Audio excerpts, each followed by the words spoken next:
మనం ఈ బెంచ్ మీద ఉన్నాము అని ఇనేదంతా కూడా ఎంఎన్సి కంపెనీస్ దగ్గర నుంచే అండి.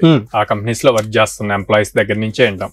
మీరు స్టార్ట్అప్స్ కానీ మిడ్ సైజ్ తీసుకుంటే గానీ వాళ్ళ దగ్గర అట్లాగా బెంచ్ సిస్టమ్ అన్నది ఉండదు. సో ఎందుకంటే ఈ ఎంఎన్సి వాళ్ళకి రెగ్యులర్ గా ఒకేసారి వస్తే మల్టిపుల్ ప్రాజెక్ట్స్ వస్తాయి. కొన్ని ప్రాజెక్ట్స్ పైప్ లైన్ లో ఉంటాయి. 1 month 2 months లో స్టార్ట్ అయ్యే ప్రాజెక్ట్స్ ఉంటాయి. సో ఇట్లా ఉండటం వల్ల వీళ్ళు ముందే హైర్ చేస్తూ ఉంటారు అనమాట. వాళ్ళకి ఒక 100 members కావాలి అనుకోండి, 150 members 200 members ని హైర్ చేస్తారు. ఏంటి దీని వల్ల వీళ్ళకి వచ్చే బెనిఫిట్ అంటే ఈ 100 members తో పాటు వీళ్ళని కూడా ట్రైన్ చేస్తారు. ఈ 100 members ప్రాజెక్ట్ లోకి వెళ్ళాక వీళ్ళు బ్యాకప్ లో ఉంటారు. సాఫ్ట్వేర్ ఇండస్ట్రీలో అట్రిషన్ రేట్ చాలా ఎక్కువ ఉంటది.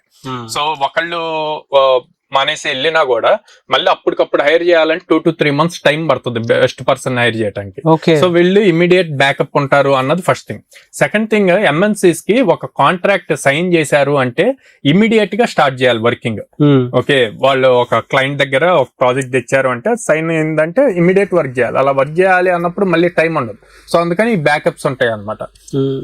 వీళ్ళకి కంపెనీస్ ఏం థింక్ చేస్తాయి అంటే వీళ్ళు బ్యాకప్ లో ఉంటారు, వీళ్ళని అప్ స్కిల్ కావాల్సిన టెక్నాలజీస్ కి వచ్చే ప్రాజెక్ట్ ని బేస్ చేసి అప్ స్కిల్ చేస్తూ ఉందాము అన్న పాయింట్ లో వీళ్ళు ఉంటారు అనమాట. ఇది కంపెనీ సైడ్.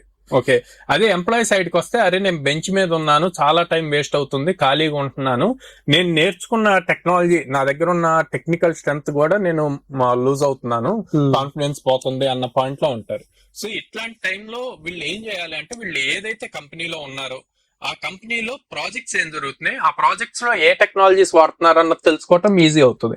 ఆ టెక్నాలజీస్ ని వీళ్ళు కూడా నేర్చుకొని వాళ్ళ మేనేజర్ దగ్గరికి వెళ్ళి, సార్ మన దాంట్లో ఇప్పుడు ఆల్రెడీ టీం అంతా ఉన్నారు, నేను బెంచ్ లో ఉన్నాను, నేను ఇట్లా ఈ టెక్నాలజీస్ అప్ స్కిల్ అయ్యాను, ఈ ప్రాజెక్ట్స్ చేశాను అన్న షోకేస్ చేసి ఇంటర్నల్ ట్రాన్స్ఫర్ అడగాలి.